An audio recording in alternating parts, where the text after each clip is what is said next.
தொடர் இலக்கணத்துல நாம எழுவாய் பயனிலை செய்யப்படு பொருள் பார்த்தோம். அதை தொடர்ந்து பெயரடை வினையடை பார்த்தோம். இப்ப நாம பார்க்க போறது தன்வினை. தன்வினை அப்படின்னா என்ன அப்படின்னா, தானே செய்வது, தானே ஒரு செயலை செய்வது தன்வினை எனப்படும். கண்ணன் படித்தான் என்பது தன்வினை. இலை அசைந்தது என்பது தன்வினை.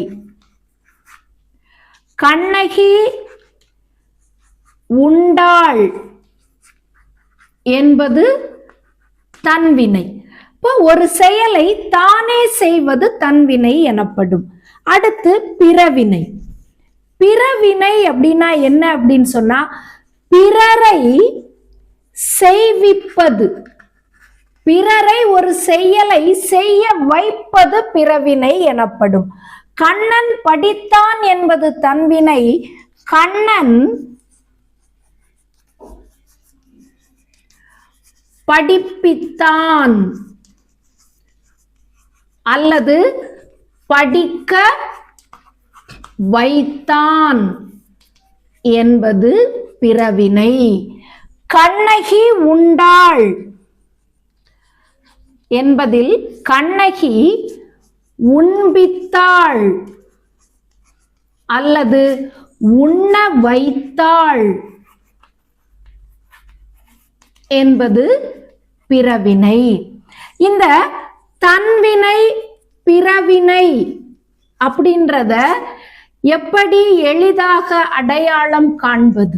தன்வினை பிறவினைகள் எவை அப்படின்னு சொன்னா, தன்வினை என்பது செய் என்பது தன்வினை, செய்வி என்பது பிறவினை. நீயே அவனே செய்யறது செய், செய்வி இன்னொருத்தரை செய்ய வை. உன் என்பது தன்வினை, உண்பி என்பது பிறவினை. நட என்பது தன்வினை, நடப்பி என்பது பிறவினை. எழுது என்பது தன்வினை, எழுதுவி என்பது பிறவினை. இந்த பிறவினையானது வி பி என்ற விகுதிகளை பெற்று வரும். இது செய், வை, பண்ணு என்ற துணை வினைகளை கொண்டு உருவாக்கப்படும்.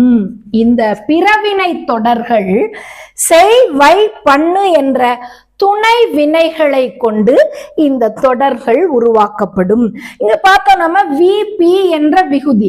செய்வி என்பதில் வி என்பது விகுதி, உண்பி என்பதில் பி என்பது விகுதி. இப்போ வி பி என்ற விகுதிகளை கொண்டு வரும் பிறவினை என்பது. செய்வினை.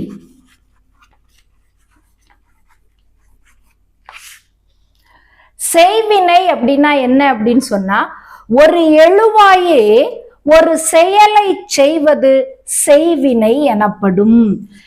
எழுவாய் செயலை செய்வது செய்வினை எனப்படும். இந்த இடத்துல நமக்கு ஒரு சின்ன சந்தேகம் வரும். இது என்ன, தன்வினையும் எழுவாய் தானே செயலை செய்து, பிறவினை செய்வினையிலையும் எழுவாய் தானே செயலை செய்கின்றது. அப்போ தன்வினைக்கும் செய்வினைக்கும் என்ன வேறுபாடு? இப்ப செய்வினைக்கும் தன்வினைக்கும் என்ன வேறுபாடு அப்படின்னா, தன்வினை அப்படின்றது தானே ஒரு செயலை செய்வது. இங்க எழுவாய் முதன்மை இடத்தை பெறுகின்றது, எழுவாய் முதன்மைப்படுத்தப்படுகின்றது. ஆனால் செய்வினைக்குல செய்யப்படு பொருள் கட்டாயம், செய்யப்படு பொருள் கண்டிப்பாக இடம்பெற வேண்டும். தன்வினையில கண்ணன்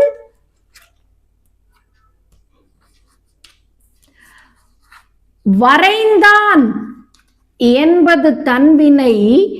செய்வினையில கண்ணன் படத்தை வரைந்தான் என்பது செய்வினை. இங்க படத்தை என்ற செய்யப்படு பொருள் கண்டிப்பாக வர வேண்டும். செய்தது என்ன அப்படின்றது அங்க நிச்சயமாக தெரிய வேண்டும். இதுதான் செய்வினை என்று அழைக்கப்படுகின்றது. இப்ப கண்ணன் வரைந்தான் என்பது தன்வினை, கண்ணன் படத்தை வரைந்தான் என்பது செய்வினை என்று அழைக்கப்படுகின்றது. பந்து உருண்டது என்பது தன்வினை, பந்து வேகமாக உருண்டது என்பது செய்வினை. இலை அசைந்தது என்பது தன்வினை, இலை காற்றில் அசைந்தது என்பது செய்வினை. இப்படி தன்வினைக்கும் செய்வினைக்கும் இந்த வேறுபாடு இருக்கு. இன்னொரு வேறுபாடு, செய்வினையில எழுவாய், செய்யப்படு பொருள், பயனிலை ஆகிய மூன்றும் வரிசையாக அமைக்கப்பட்டிருக்கும். இதுவும் தன்வினைக்கும் செய்வினைக்கும் உள்ள வேறுபாட்டை அறிந்து கொள்வதற்கான ஒரு சின்ன க்ளூ. அடுத்து செயப்பாட்டு வினை.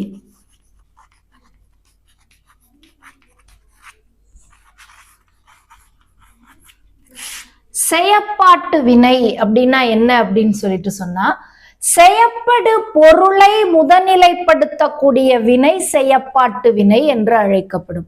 செய்யப்படு பொருளானது முதன்நிலைப்படுத்தப்படக்கூடிய வினை செயப்பாட்டு வினை எனப்படும். நம்ம ஏற்கனவே செய்வினை பார்த்தோம். கண்ணன் பாடத்தை படித்தான் என்பது செய்வினை. இது செய்வினை. இது எப்படி செயப்பாட்டு வினையாகும் அப்படின்னு சொன்னா, பாடம் கண்ணனால் படிக்கப்பட்டது என்பது செயப்பாட்டு வினை. ஒரு செய்வினையில எழுவாய் முதன்மைப்படுத்தப்படுகின்றது. செயப்பாட்டு வினையில செய்யப்படு பொருளானது முதன்மைப்படுத்தப்படுகின்றது. அடுத்து செய்வினை எழுவாய், செய்யப்படு பொருள், பயனிலை என்று அமையும் சொற்றொடரானது. ஆனால் செய்யப்படு பொருளில் செய்யப்படு பொருள், எழுவாய், பயனிலை என்று ஒரு சொற்றொடரானது அமைக்கப்படுகின்றது. ராமன் மாம்பழத்தை தின்றான் என்பது செய்வினை. மாம்பழம் ராமனால் தின்னப்பட்டது என்பது செயப்பாட்டு வினை.